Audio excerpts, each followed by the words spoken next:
Ir a tomar un café es un ritual que va más allá de la bebida. Es un refugio del clima, un alto en la rutina, un momento de disfrute, pero fundamentalmente la excusa para que dos personas se encuentren, donde el café termina siendo secundario y lo que vale es ese encuentro y esa conexión que se genera. Y ya no importa el clima, ni el tiempo, ni la rutina. Solo quedan dos personas, un encuentro y un café.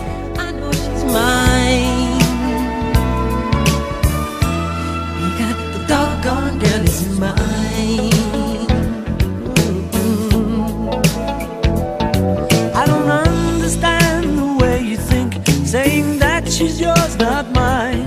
Sending roses and your silly dreams, really just a waste of time, because she's mine.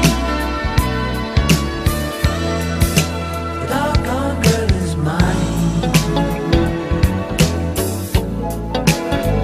Don't waste your time, because the doggone girl is mine. Gracias, Pablo, por venir a tomar un café con nosotros. Por favor, Hernán. En este marco marplatense, una ciudad que te ha visto desarrollarte durante toda tu vida, sí, y que ha atravesado también todas tus múltiples actividades, ¿o no? Así es, realmente yo quiero mucho Mar del Plata. Viví casi toda mi vida, salvo los años que estudié física en La Plata, así que yo la quiero mucho realmente. Y al mar en particular. ¿Al mar en particular? Sí. Bueno, vos tuviste un lugar emblemático para la ciudad de Mar del Plata, como es el Museo del Mar, con ese nombre tan... Sí. tan ligado a la ciudad, ¿no? Y ese homenaje constante, bueno, a tu papá y al mar, ¿no? Exactamente, fue un doble homenaje. Fueron 12 años, digo, que nadie nos lo puede quitar. O sea, por más que lamentablemente el Museo del Mar tuvo que cerrar, pero esos 12 años y el millón de personas que desfilaron, y en particular los cientos de miles de chicos, realmente para nosotros fue muy grato. Y sobre todo asombrarlos, ¿no? Fue grato hacerles homenaje a mi padre, que era...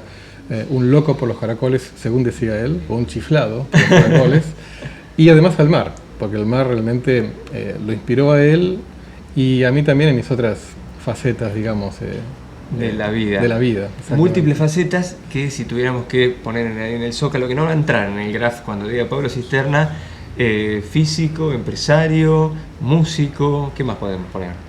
No, con eso estamos bien. Partido en tres. ¿Te consideras en tres cosas? Sí, al principio, en una época me consideraba partido. Ahora ya no me considero más partido. O sea, creo que son tres facetas, pero de alguna manera están de alguna manera integradas o relacionadas. Al fin y al cabo la vida, nos guste o no, es una, en muchos sentidos. Entonces, hubo muchos físicos que eran músicos. Hola, ¿qué tal? ¿Qué vas a tomar, Pablo? Un cortado en jarrita. Un café chiquito, por favor. Dale, gracias. Y también hubo empresarios que eran aficionados a la música, o emperadores que tocaban la flauta, como algún emperador fanático de Mozart, por ejemplo. Así que, bueno, Einstein de hecho se reunía con Max Born, uno de los padres de la mecánica cuántica, se reunía con el padre de la relatividad a tocar sonatas para violín y piano entre de Beethoven. Einstein al violín y Born al piano. ¿Ah, sí? Sí. Ah, mira, entonces hay una vinculación ahí inevitablemente, ¿no? Yo creo que sí. Y la disfruto mucho, porque realmente, justamente una de las ideas que había en el Museo del Mar era asombrar a la gente mostrándole cosas que no esperaba ver. O sea, había una muestra de juegos interactivos de física, además de los caracoles, además de los peces, y había muchas obras de arte también. Entonces la idea era sorprender, ¿no? O sea, mostrar a la gente que el mundo es muy variado y que a veces, aunque nosotros vivimos en un mundo variado, a veces la rutina hace que no tengamos tiempo o no nos demos tiempo para percibir la variedad del mundo, ¿no? Vamos un poco para atrás, Pablo, ¿cómo se fue formando ese carácter, esa personalidad, ese espíritu de una persona que evidentemente es muy curiosa, muy inquieta, que podría haber ido para cualquier lado, digamos, podía haberse desarrollado en cualquier otra actividad, y que empieza a ser, bueno, músico desde muy chiquito? Sí. Me han referido a verte muy chiquitito sentado al piano, tocando como un niño prodigio el piano, y que empieza también a transitar una disciplina tan ardua como la física, ¿no? ¿De dónde surgieron las bases para para todas esas inquietudes? Yo siempre fui muy curioso, como vos bien decías. Siempre me gustó el universo, el espacio, ¿no? Cuando era chiquito, mi papá me compraba libros de astronáutica, de astronomía, y yo fascinado.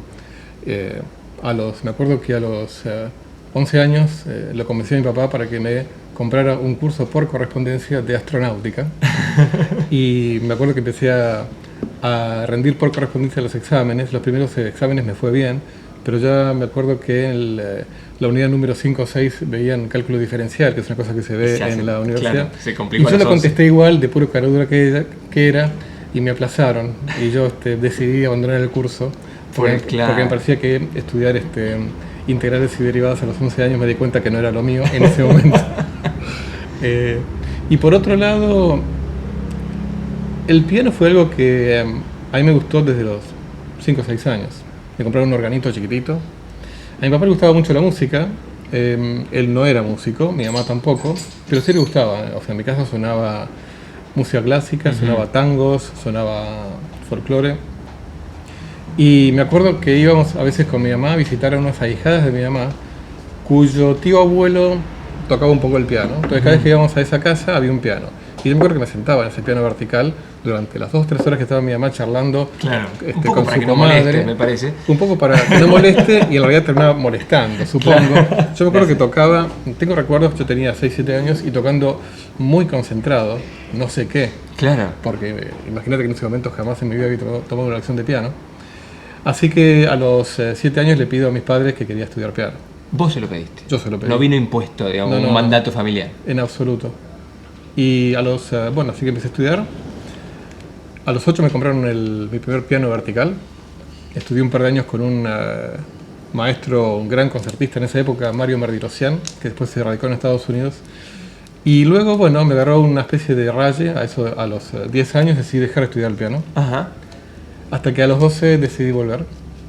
Y estudié con una profesora, Alisa Lorenzo, durante varios años, y luego con Juan Carleto entre los 15 y 18 años. Y realmente el piano fue un compañero mío de toda mi adolescencia. Yo en esa época era bastante tímido, entonces yo creo que el piano llenó muchas horas de soledad, ¿no? Que tuve en mi adolescencia, ¿no? Más allá... Esto siempre sucede, ¿no? No te preocupes, que Perfecto. No pasa nada, el azúcar siempre queda fuera de la taza, no pasa nada. Estamos decorando la mesa. No pasa nada. Libremente. Entonces realmente yo, estoy contento con mi historia, tuve una infancia feliz, una adolescencia un poquito más solitaria, pero con muchas horas en el piano. ¿El piano te cubría esas horas de soledad o también en un punto, al ser una actividad que se desarrollaba solo o entre adultos que podían ser tus profesores, también te separaba un poco de los muchachos que iban a jugar al fútbol? Por decir algo, ¿no? Un lugar común. Era una época bastante complicada porque era la época, digamos, la segunda mitad de la década del 70. Entonces, cuestiones de seguridad y tranquilidad. Yo, hijo único de mi madre, fui bastante sobreprotegido, digamos. Entonces, por ahí algunas cosas era cuestión de que no me dejaban, ¿no? Claro. Entonces, por ahí mi rebelión era, en lugar de rebelarme contra ese no permiso, tocar el piano. O de repente encerrarme a escuchar música. Sí. O a leer, qué sé yo. Sobre el cosmos. Sobre el cosmos, sí, aunque hasta los 13 años mi pasión eran las historietas, las cuales muchas conservo. Tengo una colección de revistas de Superman de cerca de 2000 revistas. Mirá. Hasta el día de hoy que la conservo. Así que, también tuve mis años de análisis, y a veces uno puede jugar cuando quiere analizarse, ¿no? Y de repente decir, ¿qué pasaba con ese Pablito mezcla de Clark Kent y un sueño de salir volando por algún lado, ¿no? Así que... Y por otro lado, el tema de la curiosidad. O sea, yo quería ser astronauta cuando tenía 10, 11 años, 12 años. Luego me di cuenta que me gustaba más estudiar las cosas, no tanto ir hasta, ¿no? Mucho trabajo ir hasta la luna. Es mucho trabajo, sí. Queda muy lejos. Exactamente. Entonces más vale mirarla de acá y analizarla y estudiarla. Exactamente, es más cómodo, un sillón.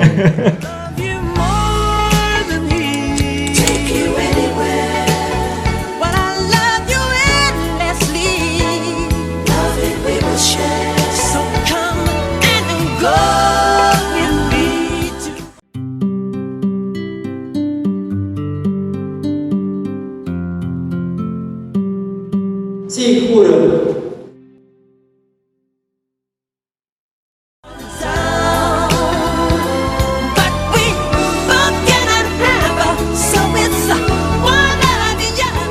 Y te fuiste a La Plata y dejaste la casa familiar y Sí. la contención de una familia además muy presente y muy arraigada en la ciudad. Sí. Y de ahí que fuiste a vivir solo. Fui a vivir solo, sí. ¿Y fue también un cambio más allá de lo académico en tu forma de ver el mundo o en tu Sí. interacción social, por decirlo de alguna manera? Múltiplemente, digamos, movilizante, porque vivir solo en otra ciudad, conocer gente completamente nueva, de ámbitos sociales muy diferentes, realmente para mí más que nada me apasionó. O sea, me apasionó vivir en otra ciudad, me apasionó estudiar física, conocer, aparte, bueno, justo coincidió, fue el año 84, o sea, un año de mucha efervescencia, muy divertida, Sí, o sea, y muy interesante, o sea, efervescencia política y efervescencia de todo tipo. Entonces, para mí realmente fue muy grato vivir en La Plata. Sí. Y fue, me imagino, una de esas tantas bisagras que uno tiene en la vida, ¿no? Exactamente. Bueno, no sé si tantas, unas poquitas, ¿no? Pero es uno de esos puntos Sí, de totalmente. inflexión. Totalmente. Pero seguiste por el mismo camino, digamos, o sea, al contrario, profundizaste incluso más. En realidad, digamos, un poquito recapitulando, yo a los 15, 16 años no estaba muy seguro. Es como que si me iba a dedicar más a la música o a la física, que yo sabía que iba a estudiar. Ajá. Incluso después estudié composición, orquestación, Sí. con un profesor llamado Daniel Castro. Y luego cuando empecé ingeniería, ahí me di cuenta que lo que quería era realmente dedicarme a estudiar física. Ajá. Yo me recibí de profesor de piano a los 18 años, con lo cual dejé los estudios de piano y los de composición a los 19 años. Nunca dejé de tocar el piano, nunca dejé de componer, pero después me dediqué más a la física. Había otro horizonte ahí lejano, paralelo, y era que, bueno, mi padre, uno de los fundadores de la conocida empresa de alfajores, me decía: vos estudiá lo que quieras, yo te espero. Me lo decía muy cariñosamente, pero me lo decía, Sí. ¿no?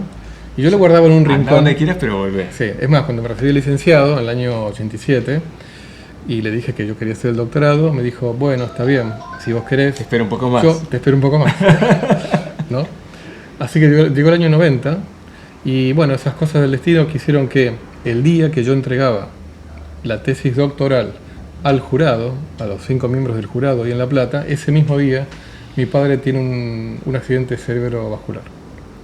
Ese mismo día. Ese mismo día, el mismo día que yo repartía los ejemplares, no que defendía la tesis, sino Sí. que... Con lo cual fue algo bastante bisagra también, Claro. ¿no? Porque precipitó todo y yo rápidamente... Había una gran empresa familiar Sí, que sí. dependía Sí. de tu padre. Sí, había varias familias, digamos, los fundadores de esa empresa fueron 3, Ujú. con lo cual básicamente había 3 o descendientes de 3 familias, aunque todavía no había tantos descendientes, sino que Claro. todavía estaban varios de los fundadores o algunos, digamos, parientes de esa generación. Y con lo cual yo en pocas semanas me encontré representando a mi familia en esa empresa, en el directorio, ¿no? Y encima con mi padre con un problema de Claro. salud, del cual afortunadamente de ese evento pudo salir, pudo recuperarse, pero ya nunca más, digamos, pudo ni fue conveniente que él siguiera trabajando. Claro. Un mes después fue la defensa de la tesis, la cual pude hacerla emocionalmente tranquilo porque ya mi padre estaba fuera de peligro. Claro. Y la pude hacer y me doctoré. Pero a partir de ese momento empezó mi vida empresaria. Con lo cual Doctora en viví- física, cuadrito, cuadrito, pared, pianista, compositor ahí, pared también, y bueno, y director, uno de los, digamos, 2 directores ejecutivos durante la década del 90 de esa empresa. momento Había- también intenso Exactamente. en Sí. la vida empresarial. Sí, era una empresa muy linda, una empresa, digamos, que no tenía problemas. Pero vos no te habías formado para eso. No. No había No. una vocación No. natural para Natural, hacerlo, no. sino que era, No. ahí sí era el mandato. Sí, ahí sí el mandato y yo lo asumí, quizá por varios motivos, quizá en parte porque como era curioso también me atraía conocer ese otro mundo, ¿no? Un tercer mundo, en parte por un desafío personal, en parte porque realmente mi familia no había en ese momento otra persona que mi padre quisiera que ocupara ese lugar, con lo cual lo acepté, ¿no? Con bastantes conflictos, ¿no? Porque digamos, también mi pasión eran las otras cosas también, ¿no? Claro. Entonces fue un tironeo constante, pero quizás hasta le tomé de alguna manera el gusto a ese tironeo, Ajá. ¿no? Y bueno, de todas maneras, al año 91, de todas maneras entré en la Universidad Nacional de Mar del Plata como profesor adjunto con dedicación simple, por supuesto, porque no podía otra dedicación. Y pude durante toda esa década dictar clases, incluso hasta dirigí una tesis doctoral y una tesis de licenciatura. O sea, no te fuiste del No todo me fui del del mundo todo. de la física. Publiqué algunos papers, algunos artículos en revistas internacionales, no con la frecuencia de un investigador dedicado, pero bueno, me di el gusto, en paralelo, bueno, trabajando en esa empresa, ¿no? ¿Nunca sentiste, bueno, a veces arrepentirse de lo que uno hace lo que puede en el momento en el que está y ¿no? con las herramientas que tiene en el momento? Pero habrás pensado o hipotetizado que hubiera sido tu vida si eso no hubiera sucedido. Sí, ¿no? lo hice, porque de hecho tengo grandes amigos. Una amiga de toda la vida, desde la niñez, que siguió mis pasos en la física. Ella tiene un año menos que yo. Nuestras madres eran amigas. Y luego, amigos que me hice en La Plata, con los cuales estudiaba, con los cuales preparaba finales, que hicieron carreras excelentes afuera del país. Un amigo que es padrino de uno de mis hijos, que es director de un grupo de investigación en Australia, otro que es director de un grupo de investigación en Nueva York, y esta amiga de la infancia, que también es director de un grupo en París, ¿no? Así que sí. ¿Te hubiera gustado vivir alguna de esas vidas? Me hubiera gustado, pero al mismo tiempo no me arrepiento. Yo creo que uno es sus elecciones, la vida es una, y uno creo que no tiene que arrepentirse de lo que pudo haber sido, ni tampoco tiene que vivir otras vidas, ni querer emular a otros. Uno sí tiene que aprender, es interesante conocer la vida de los otros, pero uno tiene que vivir su propia vida, y esta es la que me tocó y la que elegí vivir, ¿no? Así que no me arrepiento, pero sí muchas veces he pensado que hubiera sido sí, ¿no? Qué cosa, ¿no? Porque el haber nacido en una familia con una posición económica destacada, con una empresa detrás, con un abanico de oportunidades y de posibilidades, es el sueño que a lo mejor mucha gente tiene de decir, eso es la libertad. Y por el otro lado también, desde el otro lugar, por ahí se siente exactamente lo contrario. La libertad que puede tener otro que no tiene todo lo que yo sí tengo. Y totalmente, o sea, a veces y esto, claro, parecería dicho, bueno, por alguien que tiene, digamos, una posición económica holgada es fácil decirlo, pero digamos, a veces, y esto también lo han dicho grandes pensadores, los bienes materiales pueden ser un peso, porque hay que cuidarlos. Y realmente hay una cosa igual que es muy curiosa. Los que éramos en ese momento los 17 socios de esta empresa, en el año 98 vendimos la empresa.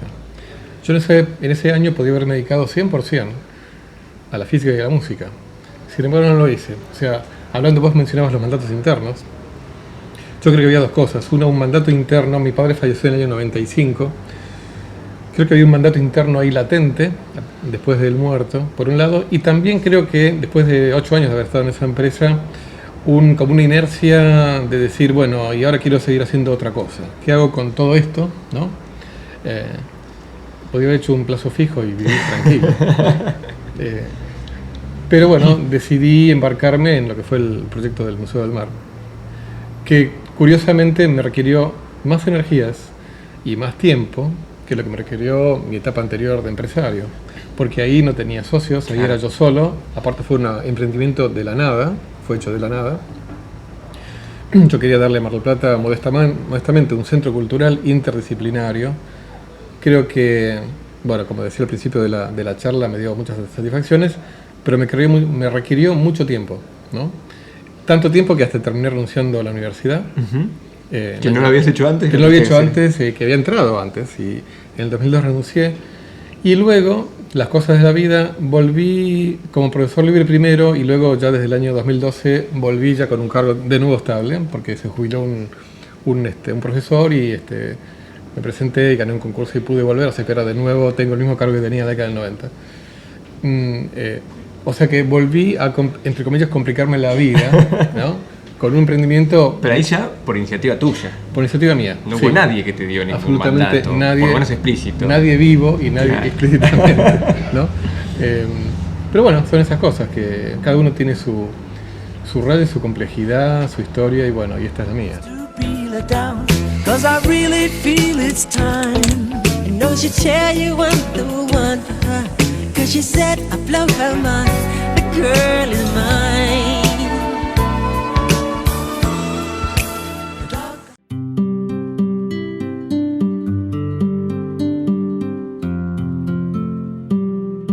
Sí, juro.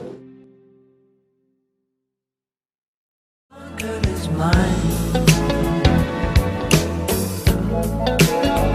Don't waste your time. Esto que decís, podría haber hecho un plazo fijo y haber vivido de rentas, o también de adolescente podrías haber renegado contra el mandato familiar También. y haberte ido a vivir otra vida.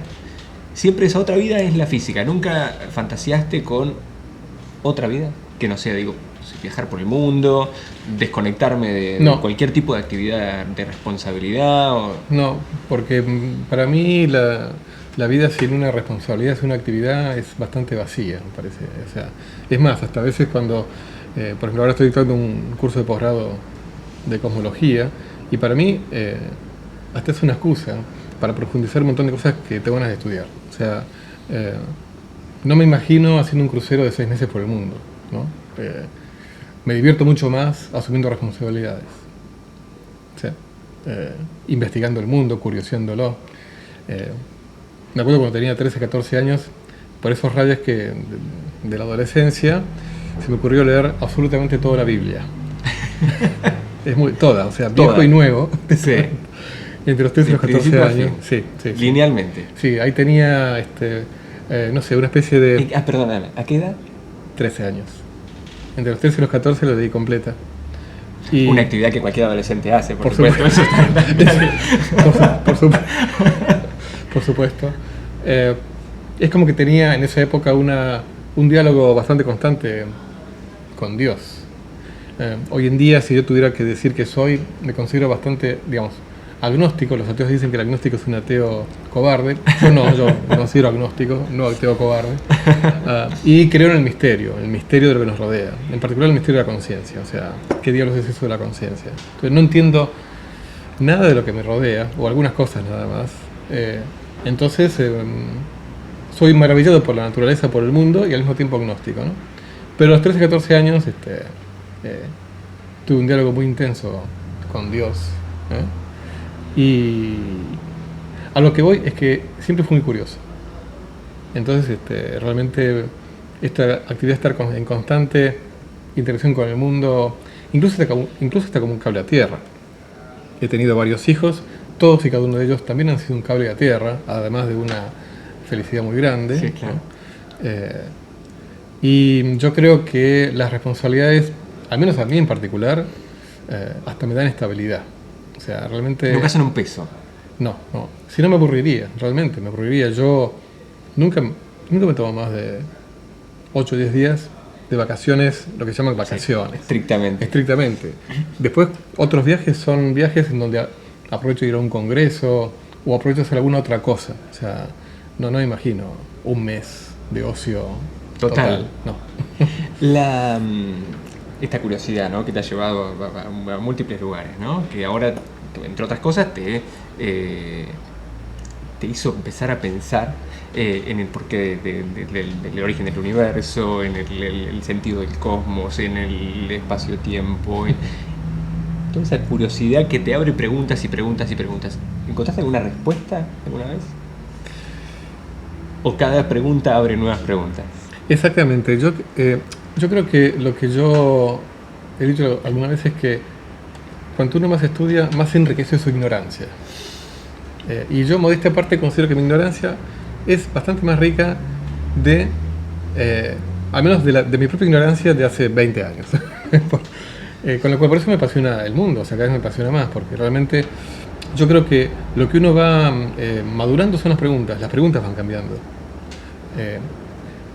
Por ejemplo, uno puede preguntarse, digamos, hoy en día la gente acepta en general que el mundo surgió en una cosa así como un Big Bang. Entonces mucha gente se ha preguntado qué había antes del Big Bang. Un creyente preguntará qué había antes de que Dios creara el mundo. Y de repente uno se entera, no solamente por las modernas teorías de la cosmología y de la gravedad, de la mecánica cuántica, sino hasta grandes pensadores, algunos padres de la Iglesia, como San Agustín, que dijo que el tiempo fue creado junto con el mundo. Entonces, si uno cree en esa teoría, en la cual yo creo, la pregunta no es qué había antes de que se creara el mundo, sino cómo entender la creación del tiempo. O sea, la pregunta que había antes no tiene sentido porque el mundo se creó junto con el tiempo, con lo cual no tiene sentido la pregunta que había antes. Entonces, esa es una pregunta. Había un antes. No había un antes. Entonces, es una pregunta que si uno no lee un poco algunas cosas, por ahí nunca llega a formulársela en su vida. Yo me considero afortunado de poder formularme esa pregunta, ¿qué es el tiempo? Y no, ¿qué había antes de que se creara el mundo? Por ejemplo. ¿Envidiaste alguna vez a una persona que no se haga esas preguntas? ¿Te gustaría, digo, diciéndolo en otros términos, ser una persona más simple? No. ¿Nunca dijiste, qué envidia aquel que no tiene esta...? No, ¿sabes por qué? Porque me sigo emocionando. O sea, si me dejara de emocionar, sí envidiaría a esa persona simple. En todo caso, envidiaría a las personas que se emocionan. Entonces, envidiaría a una persona simple porque se emociona. Pero como yo me sigo emocionando, entonces no envidio a nadie en ese sentido. No envidio a una persona simple. Porque me sigo emocionando con una música. Mi gusto musical es muy variado. Me puedo emocionar con una sinfonía de Rachmaninoff o me puedo emocionar con un tema de un grupo de rock del más furioso o de no tan furioso. ¿No? Es bastante variado mi gusto. Entonces no envidio a la gente simple o a... No. A quien no se hace esas preguntas. No. Bueno, ya se nos está terminando el programa. Te vamos a dejar un regalito. A ver qué te parece. Gracias. A ver. Fíjate. No es una foto en este caso. Pero, ¿qué es? Mirá lo que es eso. Contanos qué es eso, a ver. Esta es una obra que compuse cuando era bastante chiquito. ¿Edad? Y unos 15 años. Bastante 16. chiquito. Es un nocturno que compuse, que lo llamé Chopin, porque lo compuse en homenaje a Chopin, uno de mis ídolos de la adolescencia. Yo escuchaba a Chopin. Eso también es muy habitual. Que Por Chopin supuesto. sea- Y muy habitual es escuchar a Chopin y a Deep Purple el mismo día. Y eso yo lo hacía. Así que esto lo compuse y esta es una ampliación de una partitura, un manuscrito mío con lápiz. Bueno, muchas gracias. Bueno, espero que, Sí. que te guste, espero que te hayas Sí. sentido cómodo. Se nos Sí, terminó sí, sí. el programa. Ha sido un gustazo conocerte. Igualmente a Fernando. vos, En gracias. cualquier momento. Gracias. The doggone girl is mine. She's mine.